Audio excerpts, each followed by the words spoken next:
Friends, मेरा नाम है सलमान और आप लोग देख रहे हैं स्पोर्ट्स सलमान। तक पाँच बातों की पाकिस्तान टूर ऑफ न्यूजीलैंड पे first T20 international Eden park Auckland में पाकिस्तान के लिए डिफीट, यानी कि पाकिस्तान को ही डिफीट।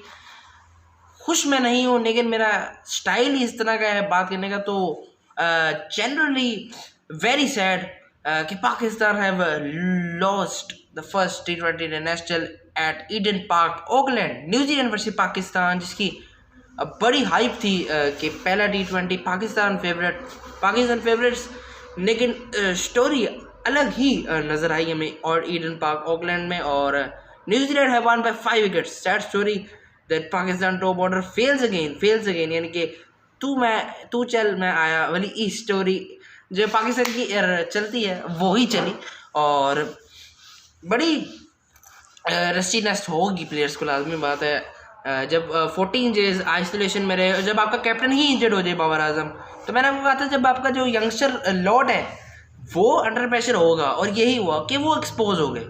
कोई मसला नहीं है, यंगस्टर थे और ईडन पार्क में वो कैपिटलाइज नहीं कर सके अपने आप को। और बात कीजिए तो विकेट्स पे विकेट्स, यानी कि every over every ball every, मतलब यानी कि 20 पे 4 आप, यानी कि वन स्टेज पे 20 for 0, 20 for 1 और 20 for 4, यानी कि ये जो विकेट का जो है, मतलब एकदम से ही जो आपका क्लैप्स बहुत ज़्यादा हो गया। अब्दुल्ला शफीक और रिजवान आए थे जी ओपनिंग करने। पाकिस्तान लूज यानी कि पहला मैच जो है पाकिस्तान आ रहा है। तो ज़रा टेक्निकल चीज़ों पे आ जाऊँ मैं।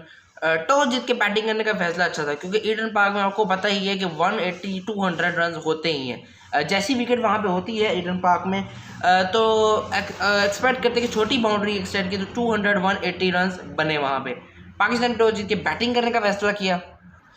शादाब खान थे जी कैप्टन, और बैटिंग करने का फैसला अच्छा था क्योंकि 180-200 रन होते हैं वहाँ पे, क्योंकि वो तो छोटी विकेट्स है और छोटी बाउंड्री है, सॉरी विकेट तो फ्लैट थी, और 200-180 रन की should been somewhere around that. लेकिन पाकिस्तान ने मैनेज किया 153 रन, और नॉट इनफ। पहले ही पता चल गया जब आप 39 for 5 और 42 for 6, यानी कि स्टोरी आपकी सैड थी। रिजवान ने किया 17, लेकिन पहले ही बताया था कि रिजवान T20 ओपनर तो नहीं। मिसबाह उल हक की चॉइस थी, मतलब वो है ना कि आप देखिए रिजवान से आप T20 में ओपनिंग ख्वाब में भी नहीं करा सकते, क्योंकि जब उनका स्ट्राइक रेट ही उस तरह का है तो आप नहीं कर सकते। लेकिन मिसबाह उल हक की चॉइसेस हैं। रिजवान 17 फॉर्म 17, कुछ नहीं कह सकते। अब्दुल्ला शफीक नो टैलेंट, ठीक है 0 किया, लेकिन he will learn, give him another chance.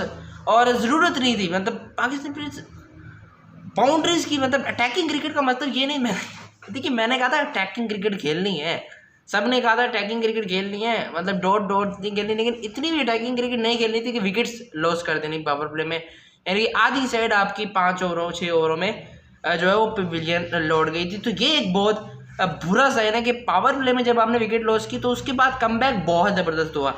Shadab और इमाद वसीम और Faheem Ashraf, I don't expect him to hit 3 sixes, यानी कि ऑकलैंड में चलो कोई भी मार ले चक्कर, लेकिन फ़हीम अशरफ जिनको हम ऑलराउंडर कंसिडर नहीं कर रहे थे, लेकिन परफॉर्मेंस अच्छी थी। और ये एक पॉजिटिव है कि 10 प्लेयरों तक पाकिस्तान की बैटिंग जा रही है, और वहाब रियाज भी हिटिंग कर सक रहे थे, तो ये अच्छा साइन है। लेकिन कैपिटलाइज नहीं कर सके। ईजीली 20-30 रन जो है वो ऐड हो सकते थे, ईजीली 180-190 बन सकता था, बना गया नहीं, क्योंकि इनएक्सपीरियंस इतना मिडिल ऑर्डर जो ओपनिंग स्लोट है आपके यंगस्टर से बड़ा हुआ है, और जब यंगस्टर से बड़ा हुआ है तो उनसे आप एक्सपेक्ट नहीं करते। मैंने आपको था जब आपका एक्सपीरियंस प्लेयर हफीज़ वो हरकतें कर रहा है जो 70 मैचेस खेले में, वो अगर ऐसी शॉट मार के आउट हो रहे हैं, तो यंगस्टर्स ने भी यही कर रहे हैं। लेकिन शादाब बैटेड वेल और फ़हीम अशरफ ने भी बैटिंग अच्छी की।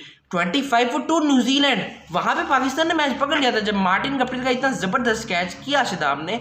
वहाँ पे उसको क्या नाम है, दूसरे जो ओपनर आए थे उनके क्या नाम है यार, मैं भूल गया हूँ मैं, कॉनवे था वो तो वन डाउन पे।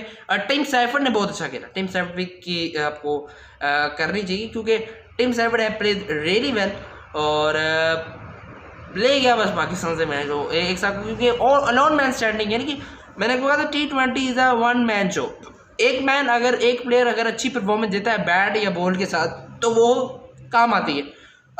बैटिंग के साथ बहुत अच्छा किया, ग्लव्स के साथ बहुत अच्छे कैचेस किए और कैचेस बहुत छोटे, यानी कि आप जब तक T20 क्रिकेट में पाकिस्तान ने अच्छी फील्डिंग की, एक ही कैच छोड़ा वही मिस्टर ने जो वहाँ पे टर्निंग पॉइंट हुआ, वो उस पर भी आता हूँ। वहाब रियाज ठीक है, वंस मैच ऑकलैंड में हर बॉलर जो है वो मार ही खाता है और एक्सपीरियंस वहाब रियाज ने भी जो है वो रन ही दिए हैं, लेकिन शहीन जाफरी और हारिस रऊफ ने अच्छी बॉलिंग की, क्रेडिट देना चाहिए। शताब और इमाद से पता नहीं 2-2 ओवर क्यों कराए, स्पिन को वहाँ पे लाना चाहिए था। जब आपने 67 पर 3 कर लिया था न्यूजीलैंड को, ग्लेन फिलिप भी आउट हो गए थे, तो वहाँ पे अगर स्पिन को इंट्रोड्यूस करता है तो चैपन फंस सकते थे। ये क्रिटिकल मिस्टेक्स हैं। लेकिन कैप्टनसी में अगर बात की तो अग्रेसिव कैप्टनसी और अग्रेसिव बैटिंग के चक्करों में आपने विकेट लॉस कर दी। आप ज़्यादा हार्ड गए बॉलिंग पे, you are trying very hard कि आप पावर प्ले में स्कोर कर रहे हैं और न्यूजीलैंड को नीचे लगाए, लेकिन उसी चक्करों में आप गिर गए। आपको सेंसिबल यानी कि इनिंग बिल्ड करने वाली जैसे बाबर आजम बिल्ड करते थे, यानी कि 60-30-40 भी अगर आपका पावर प्ले में बिना विकेट किसी एक विकेट लॉस पे अगर 40 for 1 आफ्टर 6 ओवर्स तो you can manage to put up 170-180, but 20-30 run short थे और न्यूजीलैंड वन पे 5 विकेट्स जेम निशम और मिचेल सैटनर ने फिनिश किया एंड पे। तो सब्सक्राइब कीजिए स्पोर्ट्स जमात तक। Not a sad story but हारे हैं, लेकिन लर्न करना होगा क्योंकि क्विक राउंड 2 दिन के बाद संडे को हैमिल्टन में सेकंड T20 है, पाकिस्तान वर्सेस न्यूजीलैंड कमबैक करना है।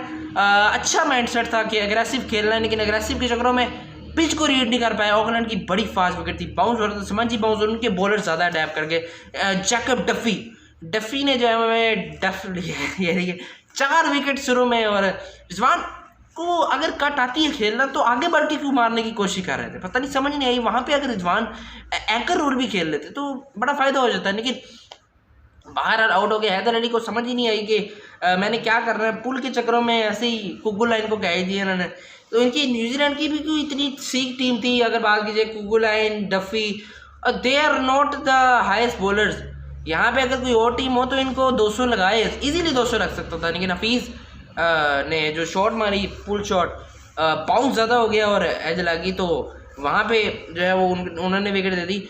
तो ओवरऑल पाकिस्तान की जो अप्रोच है, इमाद वसीम ने भी अपर कट मारने की कोशिश की है और सीधा कैच दे बैठे हैं, तो वो गलत शॉट थी। वहाँ पे अगर चैपल हो जाती तो रन आपके ठीक थे, आपके पकड़ भी लिया था, लेकिन आप वहाब रियाज को भी जो है वो थोड़ा सा क्रिटिसाइज करें वहाँ पे, क्योंकि 41 नीडेड ऑन 30 बॉल्स, वहाँ पे छक्का पहले चैंपियन ने मारा है और उसके बाद जो फहीम अशरफ ने कैच छोड़ा है, वहाँ पे अगर कैच होता तो शायद कुछ ना कुछ बन जाता है। लेकिन ओवरऑल ऑकलैंड में ये स्टोरी कि पहला T20 Pakistan versus New Zealand have one by 5 wickets.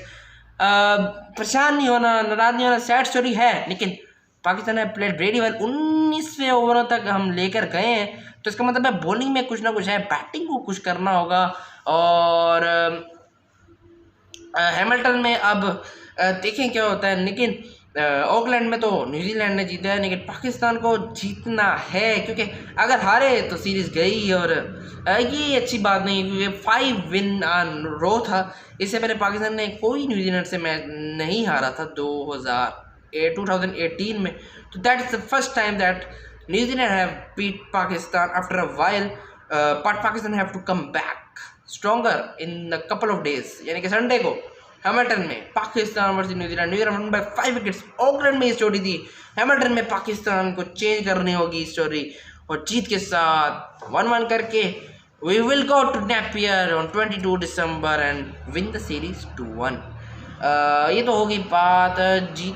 अब देखिए आपने 2-2 ओवर उनसे करवाए, आप 4-4 करवाते और स्पिन से उनको पकड़ सकते थे मिडल ओवर्स में, लेकिन आपने अपने पार्ट टाइमर्स पे भी जो है भरोसा नहीं किया।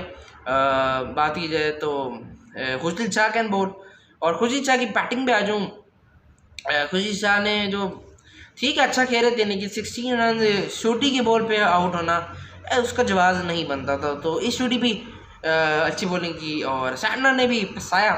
15 जो 15 ओवर था उसमें तो 1 रन आया, फ़हीम अशरफ ने सिर्फ 1 रन बनाने की। फ़हीम अशरफ की हिटिंग बहुत अच्छी थी और I am surprise to see him batting like that. लेकिन ऑकलैंड है और देखिए बड़े ग्राउंड में क्या करते हैं, तो देखते हैं क्या होता है। सब्सक्राइब करें स्पोर्ट्स वहाँ तक, नोटिफिकेशन की घंटी बजाना ना भूलिए, क्योंकि जब मेरी वीडियो आए तो आपको पता चल जाए। अब बात कर लेते हैं Australia versus India first test, day night test, जो कि एडिलेड में पिंक बॉल हो रहा है। इंडिया ने जो है वो बैटिंग करने का फैसला किया और 244 रन बना के उनकी टीम आउट होगी पहली इनिंग में। ऑस्ट्रेलिया 191 पे ऑल आउट हो गया और इंडिया अपनी सेकंड इनिंग में 9 for 1 है, प्रीति शाह 6 रन बना के आउट हो गए। तो यहाँ पे इंडिया की लीड है 62 रन की और शॉकिंग है कि ऑस्ट्रेलिया 191 नहीं कर सका। स्टीव स्मिथ 1 रन 29 बॉल्स, अच्छा नहीं खेला और विराट कोहली की कैचेस भी अच्छे थे। इंडिया की जो फील्डिंग है वो भी बड़ी जो है वो गंदी थी और मज़ा नहीं आया, उन्होंने बहुत ज़्यादा कैच छोड़ा। पाकिस्तान ने एक ही कैच छोड़ा है, अगर आप हाईलाइट्स निकाल के देखें T20 में फ़हीम अशरफ ने एक ही कैच छोड़ा, बकाया 3-4 कैच पाकिस्तान ने पकड़े। लेकिन इंडिया की जो फील्डिंग है टेस्ट मैच में वो इट इज़ 0, क्योंकि 3-4 कैचेज आप टेस्ट में नहीं छोड़ सकते। अब पता नहीं 62 की लीड है और शाह आउट हो चुके हैं और ऑस्ट्रेलिया आप देखते हैं विकेट्स लें और टारगेट लें और मैच अच्छा हो रहा है और 50-50 भी चल रहा है और इसलिए कहते हैं Australia versus India is one of the great. Little line और पुजारा का भी बड़ा वो रहा, क्या नाम है, कॉन्टेस्ट और पुजारा आउट हो गए नेथल लाइन पे। बहुत स्पिन हो गया था वो बॉल और विराट कोहली को रन आउट करा दी थी पहली इनिंग में। अगर वो वहाँ पे रन आउट ना होते तो 270-280 वहाँ से बनता, तो यहाँ से 80-90 की ऑस्ट्रेलिया इंडिया की लीड होती। तो लेकिन अभी भी 62 की लीड है, एक आउट हो गया। लेकिन अगर ऑस्ट्रेलिया न्यू बॉल का फायदा उठाते कल आते साथ डे 3 पे तो दे कैन टेक विकेट्स 19 दिसंबर 2020 को। आज 18 दिसंबर 2020 ऑकलैंड में न्यूजीलैंड वन बाय 5 विकेट्स, पर Pakistan have to come back strong to beat New Zealand in New Zealand. Sad start, but quarantine के बाद और ये सारी जब आपका कैप्टन भी इंजर्ड हो गया था उसके बाद देना चाहिए 1-0 New Zealand Auckland, Pakistan will come back. Tata.